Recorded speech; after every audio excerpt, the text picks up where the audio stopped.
So as you get older, birthdays, they might seem less important, but beginning at age 59, there's several key birthdays and they affect your tax situation, your healthcare eligibility, and your retirement benefits. So, as always, it's Wednesday. Joining us to share more about these birthdays, it's Dylan Bond. He's the owner of Bond Financial Services.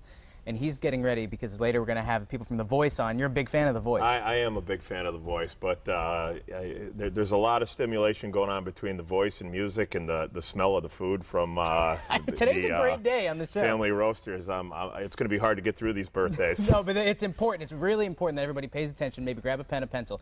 They start at 59 and a half. Right. Yeah, That's a big birthday. So 59 and a half is a big birthday because that is when you can start taking money out of your retirement accounts without paying any penalties to the IRS. Although you can start earlier, there are certain people we work with that want to retire earlier than 59 and a half. And if it's set up the right way, you can start taking money out of your retirement account as early as 55. But for most people, 59 and a half is that magic number where you can start to take money out and use it without a 10% IRS penalty. Which accounts are considered retirement accounts? That are 401ks? 401ks, IRAs, even tax-deferred non-qualified annuities. They all have that 59 and a half number. The other thing to think about in 59 and a half, if you're still working and you work for a big company and you have a 401k that you've been contributing to for a long, long time, a lot of companies allow you when you turn 59 and a half to roll all of a part or a part of the 401k out while you're still working. So you can get money out of those volatile passive mutual fund type investments that ride the markets up and down, and you can reposition them in places that are more actively managed or have guarantees associated with them, so that you don't have to ride the waves as you get closer to retirement. So it's a case-by-case basis. Well, that's great, though, because you're supposed to adjust the way that you plan your income planning as you age. So this gives you less of a chance of risk and a situation where the market dies. It gives you a lot more options than you have in your 401k. That's right. Yeah. Next up, 62. 62, yeah. So 62 is when you can start taking Social Security. Now, most people, they feel Social Security is a real big decision, and it is.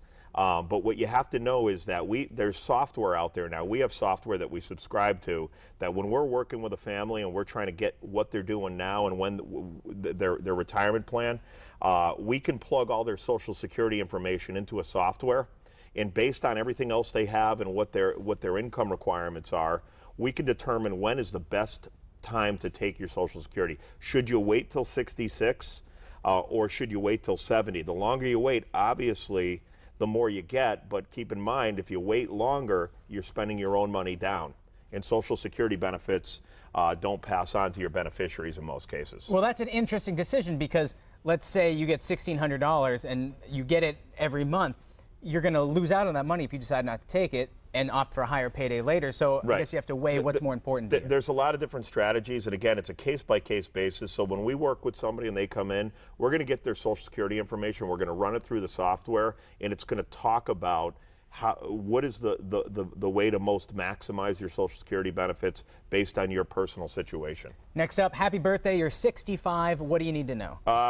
Well, 65 is when you can start taking advantage of the Medicare benefits. And the key thing about Medicare is you really want to start looking into it and applying for it about 4 months ahead of time, just so that by the time you hit 65, there's not going to be that waiting process. A lot of people forget these things or let it fall by the wayside, though. Yep. So if someone has a financial planner like yourself, you can probably shoot them an email or something like that and say, hey, it's getting to be that time. Yeah, we do it. Well, we do reviews with all of our families that we work with, and we do them at least once a year. So that's something when we're getting to that point where they do turn 65, we're going to remind them to do that. Great idea. Lastly, 70 and a half. People don't celebrate half birthdays, but for the sake of this, it's a very important age. Why is that? It is because at 70 and a half, you're required to start taking distributions from your retirement accounts. And what that means is that if you didn't need the money out of your 401ks or IRAs, when you turn 70 and a half, they start forcing you to take money out that you have to then pay tax on. If you don't take enough out, they will charge a 50% penalty of what you should have taken out. Ooh. So it's a big deal. Most companies out there that handle IRA accounts will send you a letter in the year that you turn 70 and a half, so they'll remind you and tell you exactly what you need to take out. But I'm a big believer in, again, it's a case-by-case basis. No one has the same financial picture, but if you don't need the money, you might not want to wait till 70 and a half anyways, because if you could take it out slower over time, pay the tax in smaller chunks over more years, you can reposition that money and create less of a tax burden when you turn 70 and a half. And that's why it's important to meet with someone like you, because you can really illuminate this to people, because a lot of people out there, they're scared of finance. They're not only scared of finance, but they're scared of being knocked over the head and sold a mutual fund or variable annuity. I'm not a big believer in high pressure sales. I've been doing this for 20 years. I'm a big believer in fiduciary responsibilities to the client, not suitability. And therefore, the first step is just having a conversation with somebody and figuring out what they need and how to address it. Well, Dylan, thanks for talking with us today. It's a pleasure to have you here. We'll get some of that food a little bit later. I'm going right now. Visit bondfinancialservices.net or call 413-754-4747. Just let Dylan, George, and the whole staff take steps to securing your financial future.